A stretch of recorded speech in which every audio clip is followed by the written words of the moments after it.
right. So the go ahead. Can I ask Gleaming Pride whether Gleaming Pride is aware of my packmates being nearby? Pride is nearby. The one they call Pride is nearby. But he takes no action. Okay, that's just... Where? He is moving around the property. He is nearby. Stalking. Trying to prevent things from leaving. Well, that's good at least. Right, let's just leave these two here. If you can keep a watch, and if anybody else comes in, why are we leaving the things that eat children here? Oh, we're not leaving. No, I'm asking you to keep a watch because I want to check something out that might help us just eradicate them completely. But I can kill all of the ones here. That's useful. That will be. So everyone, are you certain that? Oh, because back up, everyone. I'm just Thomas says because just so we're clear, none of them will make it, because if just one of them makes it, we have a problem. Here, I'll ask you if any of them will make it, and I'll ask you all to back up.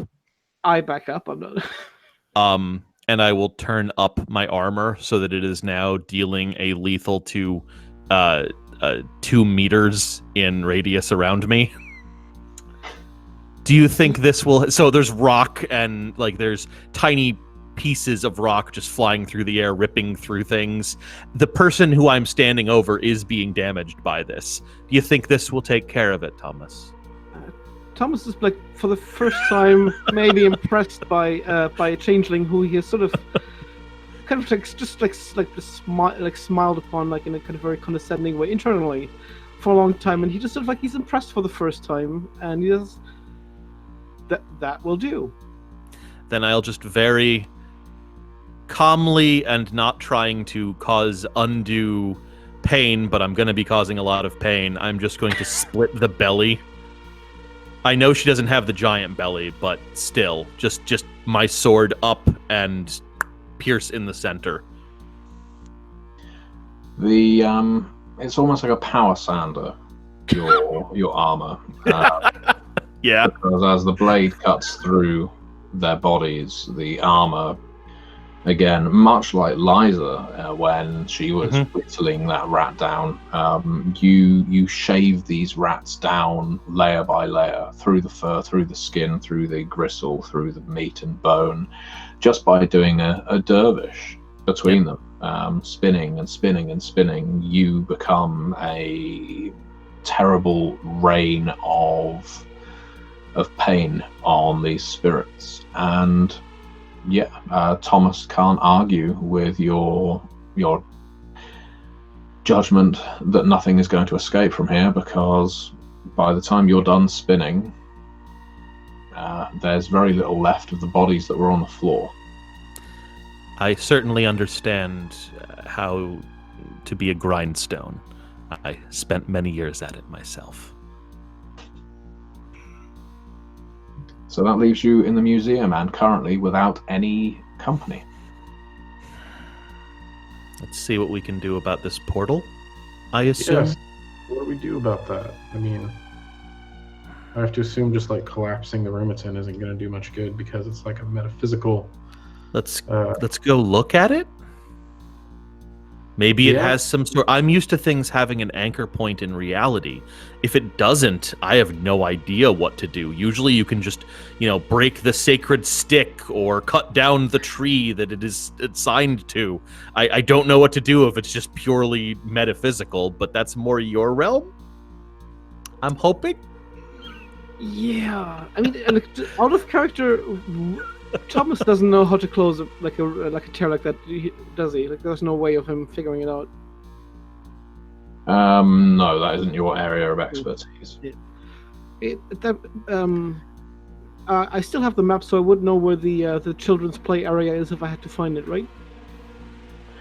You never even encountered the children's play area when you were here last.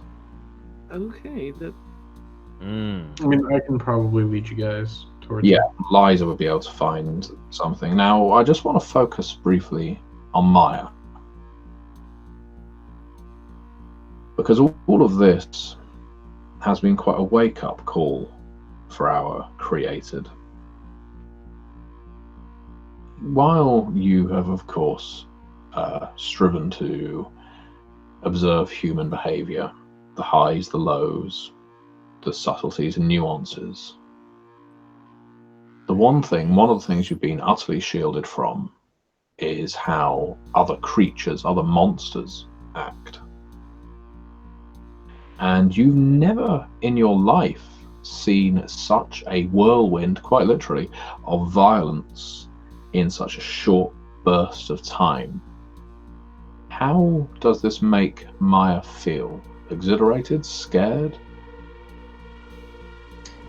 Maya sort of feels like she's unlocked a secret that people haven't been telling her. One of her biggest drives is to find the most efficient ways to defend the people that she cares about, and especially being in a situation where at first she couldn't do much.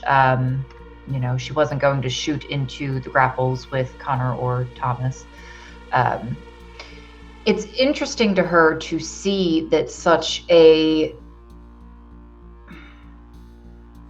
hasty and reckless, for lack of better terms, of offense, how efficient that can be. If you absolutely obliterate them in 3 seconds, they probably don't have much time to hurt people you care about. And that kind of conflicts with what Thomas has just told her about. Sometimes it's better to not kill things. So she's a bit excited. She feels like she's learned something new, but she's also a bit more confused, I think, than she was when she came into the museum. She's got a bit of pondering to do, I think. Yeah, I would say that she does. I think that's the understatement of the session. Yeah, she would be doing a little bit of pondering.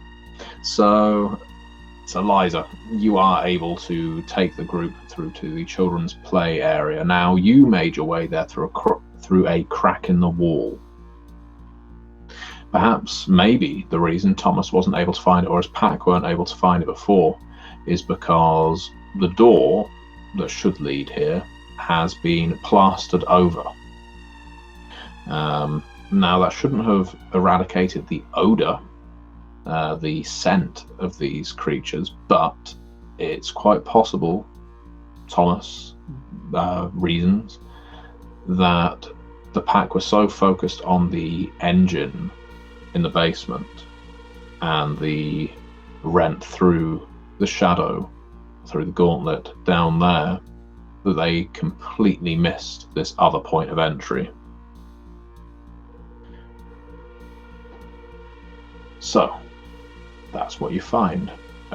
If you still have your blade, Connor, you can cleave through that wall. Well, you can take the wall apart pretty easily with your powers. Sure, absolutely. I'd like to think this is a place that could be restored to something good someday. So I will not be acting to take the whole place down, but yeah, I'll definitely open it up. I also want to say real quick, rules-wise, I went back and looked at the rules, and I was rolling more dice than I should have, but doing less damage than I should have. Well, I think things balance out. So it balanced out. I'm only rolling like 9 dice, but it's +6 damage to my successes. Yeah. Anyway, yeah, no, I'll open her up, and I'll do it with the sword. And actually, I'll probably do that with the sword, and then let the sword like crumble to dust after doing that. Right. Because it's definitely after that scene, and I definitely would need to summon it again if I need it. So, I'll kind of let that be its ending. Well, I think that's a fine ending for a blade. You can already imagine the tales you're going to tell in the Spring Court now about how you used this blade to hack apart great unholy creatures from some child's nightmare, and then when you finally brought it to bear against their point of entry, their gateway through to a despoiled hedge, the blade finally broke. You had reached your journey's end. And I let it go off so that it would have good memories. You can all see the child's play area. It looks looks disused for several months. Things are covered in dust. The toys here haven't been played with. This doesn't look like it was a place of sacrifice or feeding. Indeed, this looks like it was purely a point of entry for rats. That they were coming through a hole here and then making their way through the walls to the museum proper. Clearly children haven't been there for some time. But Thomas, and specifically Thomas, your totem, Gleaming Pride, is very unhappy about being here. The split between this world and the shadow is almost overwhelming, and you can feel the hunger of whatever is on the other side. It may not be safe to remain in here for too long. Because just as rats might escape through this way, there's nothing to stop an overwhelming force of them pouring out. This is a hole that they can just go back and forth through. I tell the rest as much because it doesn't, like, there's no point in keeping it a secret. It's basically a bottomless bag of rats. That's how he puts it, basically. And they have, whenever they want to come out, they come out. I don't know how to close it, but I have a friend who knows.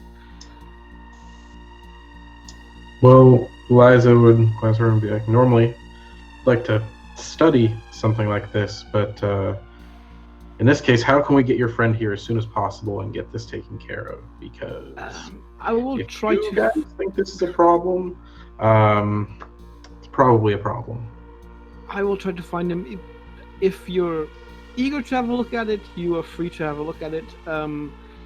But yeah, just a lot of you just. And Thomas can't believe he's saying that, but he's saying just watch yourselves. Like he's being more concerned about these people than he thought he would be.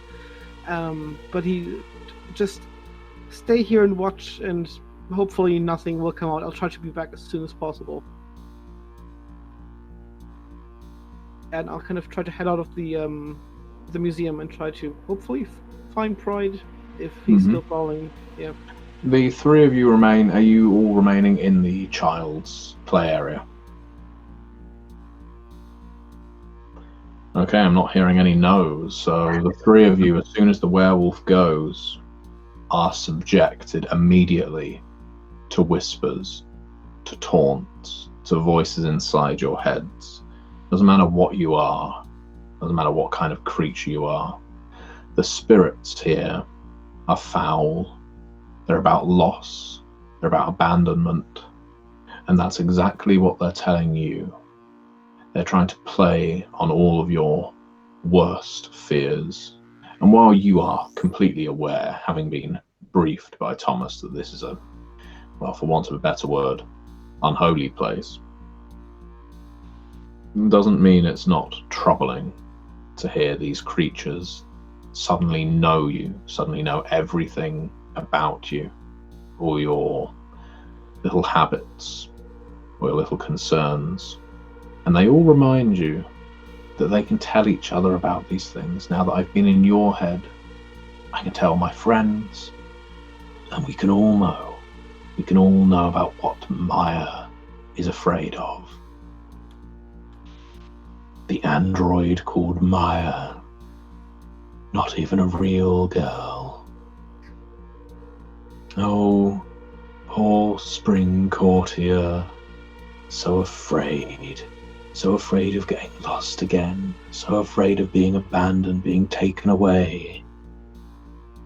Liza, what are you, Liza, other than a big bundle of words with no form, no one to love, no one to care for, no place to call a home, no friends, no one to share your knowledge with, all wrapped up inside you. You might as well just destroy it. You might as well burn it all. It's all so utterly pointless for you to just exist. You're a parasite. You suck and you suck, and you give nothing back to anyone around you. Is the kind of thing that you're getting in your heads persistently just by being within range of this breach in the gauntlet.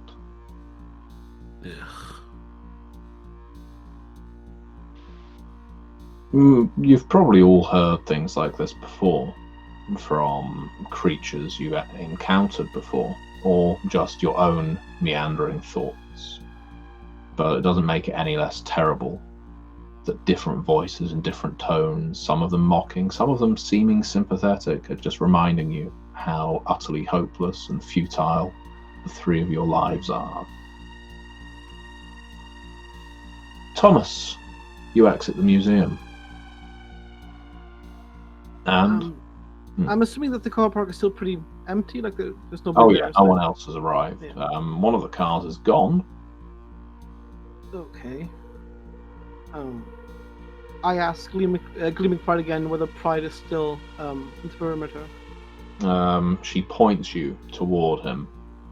Okay, I'll just walk towards him, and I say, You find him. No, fair enough. Yeah, you find him in the industrial estate next door.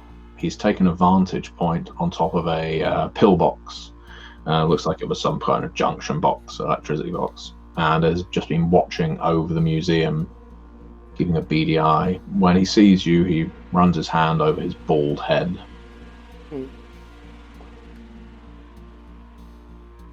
Looks like you made a mess, didn't you? I think the mess was already there. Not speaking to you with your friends around, you know. What? Friends. Not going in that place with your foreign, despoiled friends with you. We'll speak here. Okay.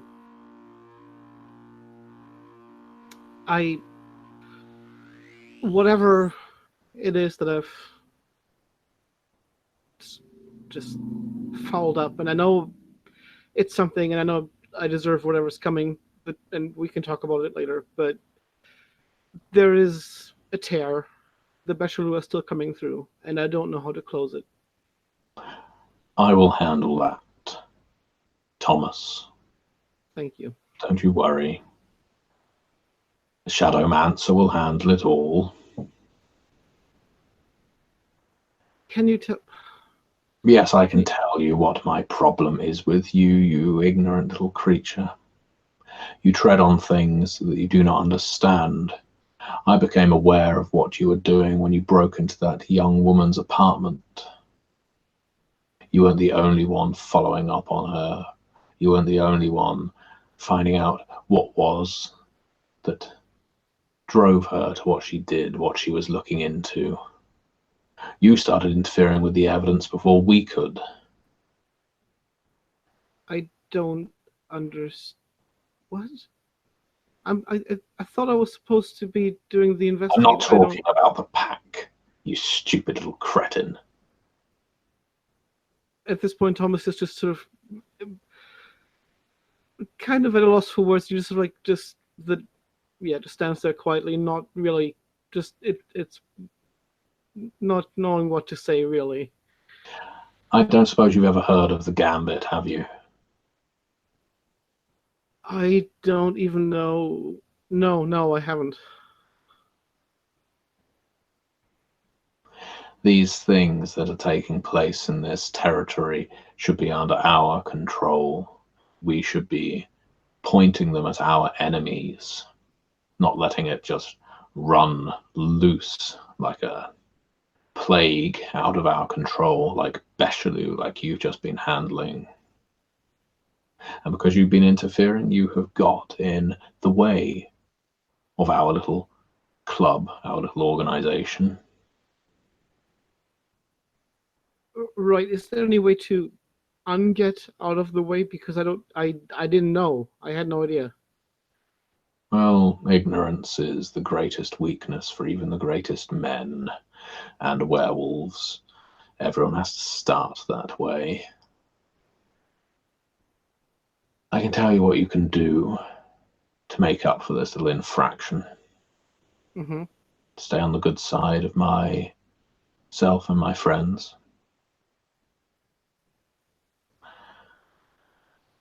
There's a...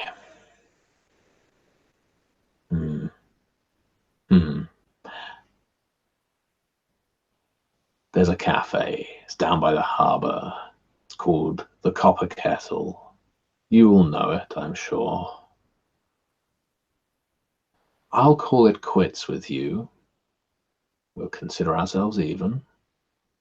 If you take a leaf out of one of our fire-touched brethren's books and put the torch to that place, that is one of those places where this plague just keeps spreading from. It just keeps emerging from there. It will not stop, and nothing I can do will stop it. Maybe it just takes a little bit of fire from someone who's determined to make good with his pack mates and with his territory.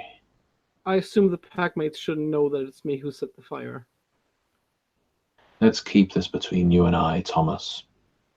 Fair. And speaking of cleansing things, I want to, if we can redirect whatever it's in the city club to one of your enemies, as you say, is there a way we can do that? Because You're onto the right line of thinking already, Thomas. I want to clean it. Just it's No. That's a localized event. We don't need to cleanse it yet. We need to study it and redirect it. See whether we can lure some of our enemies to the city club and, yes, secure that location. Make it a part of our territory. I would love nothing more, and if I can, yes, I will torch. Leave the cleansing to me. Torch the copper kettle. Bring your friends along, your new friends, your contaminated friends. Right. Hang on. When you say contaminated, wait, does that include me? They're not like you and I, are they? No. Of course Exactly. Not. So they are dirty. They're impure. Can I even give my complete fuck up? When you do what you do with the city club, can I come to watch just to understand? Oh, naive little boy. We'll see how well you perform this little task of arson. Right. Oh, yes.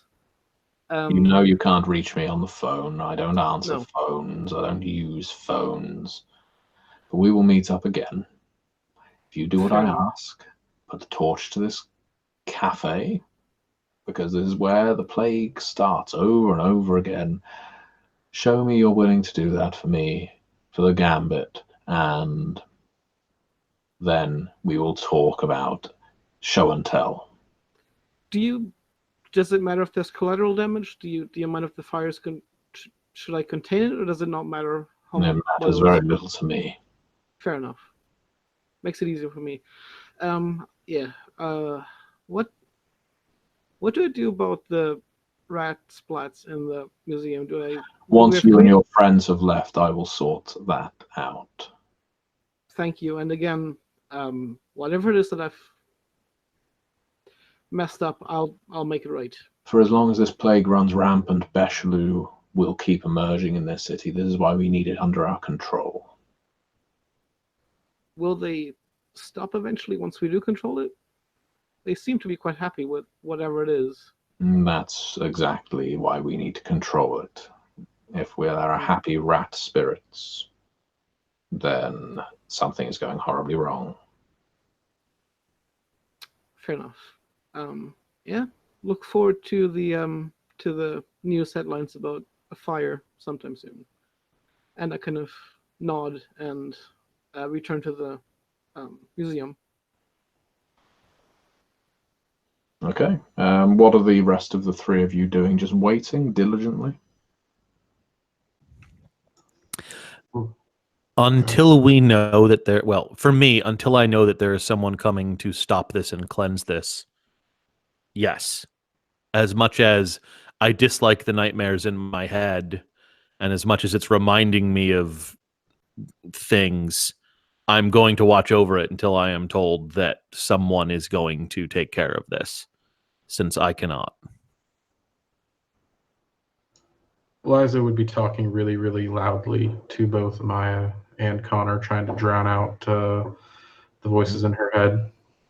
Probably talking at the starting out talking about interesting things and fun metaphysical facts, but then as time goes on, just kind of moving on to inane bullshit, anything to keep talking and keep getting the voices drowned out as much as she can.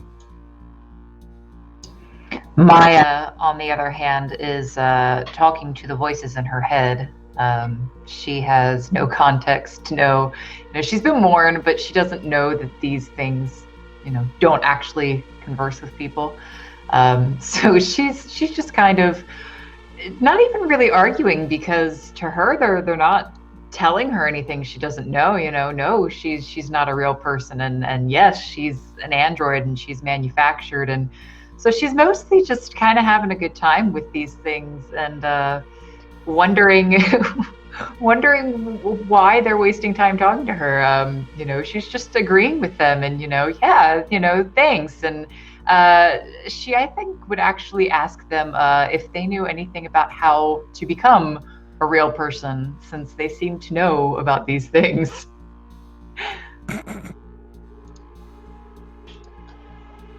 In that case, I suspect the spirits are quite frustrated with Maya.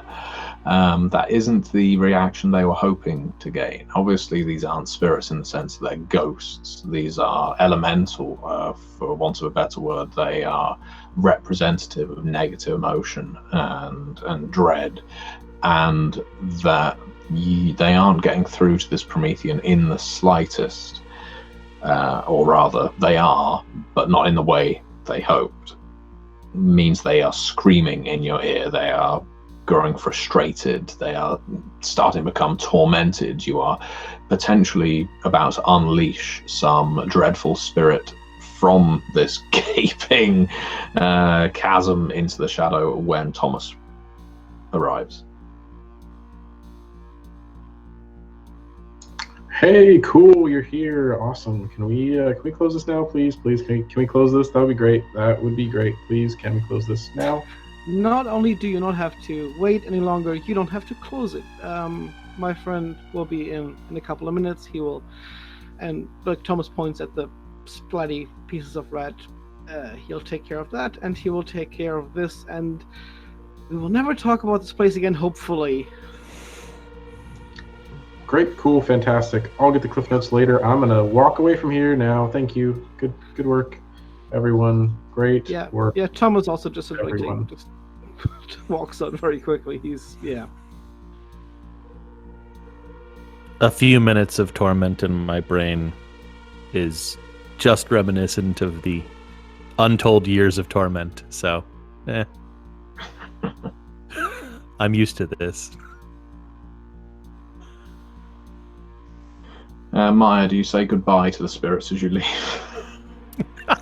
Oh my god. Maya, no, she's a little upset that everyone wants to close this thing, because, as far as she knows, these are like the friendliest things she's encountered. Most things don't want to talk to her. She kind of weirds them out. So she's a little upset. So she's kind of reluctantly, begrudgingly following everyone out and just sullenly, fine, okay.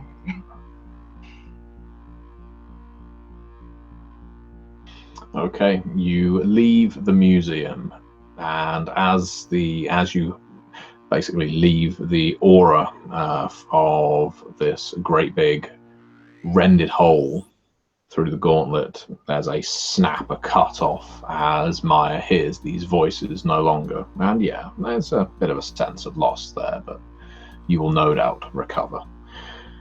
Where is the group heading next?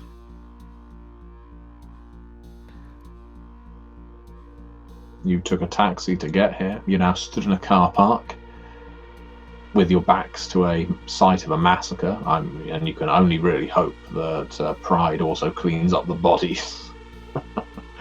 He said he would. Thomas is just taking him at his word. yeah, well, he'll probably eat them, and yeah. Where are the four of you going to go next? It's probably worth a planning session. So I think we can cut back to everyone takes a breather, essentially, those of you who need to breathe.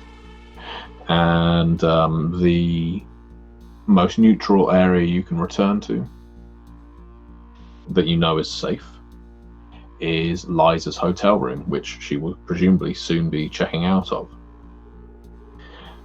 So you're back at the hotel. There's a number of leads you could follow up. I was going to offer my hollow if people wanted to go there instead. Oh, Liza's definitely down to go to strange new places. And I think Thomas also just wants to see, he's never actually, he's heard of Fae, but he's not seen or interacted much. So, yeah, I'm definitely down for heading over there. So we hadn't really established the details behind my hollow, but it's just a simple 1-dot hollow. So it's very much a small place in the hedge that I find, that is mine. Hold on, I just want to make sure of one thing. Yeah, okay. So I think following the way that I would use my 1-dot for the Shadow Garden hollow, which is pretty much my garden. My hollow has a garden in it that produces goblin fruits that don't exist outside of the hollow. So they're more of a thing for people to sit and eat and enjoy rather than a thing to take with them. I have a separate thing that lets me have a few goblin fruits, but so I see my hollow as it's almost a little idyllic garden, but everything about it is that slightly wrong because everything in the hedge is that slightly Alice in Wonderland, which I'm very comfortable with, but everyone else may not be as comfortable. But the entrance that I typically use to it is in fact in a public garden. There is a doorway. It's a trellis in the back of a public garden. That it's just one of those. It's a trellis against a wall. But they just have a few. It has other trellises, so it's just a piece matching the other pieces in the area. But for me, I can open that door there. Does that make sense? I think that follows how hollows work. Okay. So I would offer for everyone to come on in. I would open the door and allow people into the hedge, and not really warn them much about the hedge while we go in. The only thing I will say is don't leave sight of me, and if I run, follow as quickly as possible.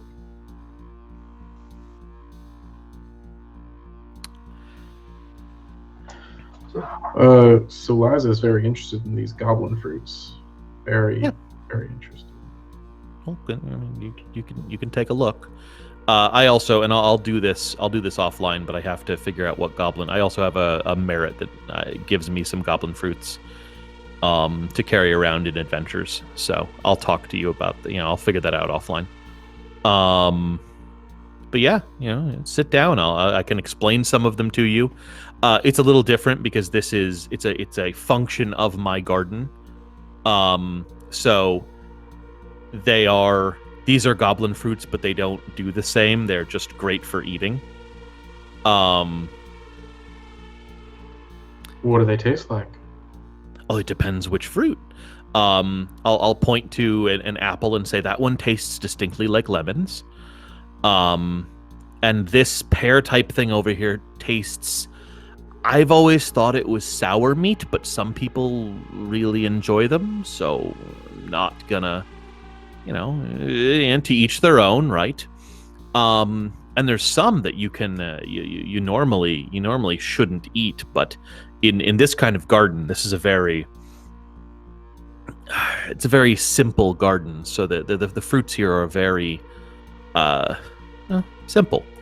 They're enjoyable. I will warn you that if you eat a lot of them and you think you're full, you probably won't be too happy about that once you leave, because you'll just get hungry again.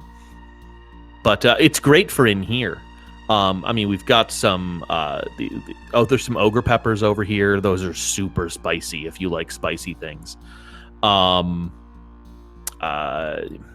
I have some liar's apples, but they don't actually, they don't work. They're just apples. But they're tasty, and they're bigger, and they look just like liar's apples. You get a real liar's apple, that's more useful. And I had one of those sitting around. I don't know if I have one anymore. But yeah, the fruits are really good. The fruits from the hedge are amazing. They're very interesting, and they can do strange things. Some of them hurt you, though. I got bit by one really bad once. It took me weeks to get better from that. Ugh. The three of you are probably sat partly curious. I imagine Liza's taking this all in, incredibly interested, despite how completely shallow and meandering this all is. The other two maybe thinking of other things while this long explanation of his garden is taking place. Thomas is mostly trying to work out, like, he's not supposed to eat fruit with seeds in them, and he's trying to just... He's probably just trying... But he wants to try what they taste like, because he's never been to this realm before. You see, he's just going to pick up something that might make where it's easy to take the seeds out once you kind of crack it open, I guess, like an apple or something. And he just sort of like splits it down the middle with as much as he can, and picks the seeds out as he eats. And let's see what happens, because he's got no idea of what this is going to be.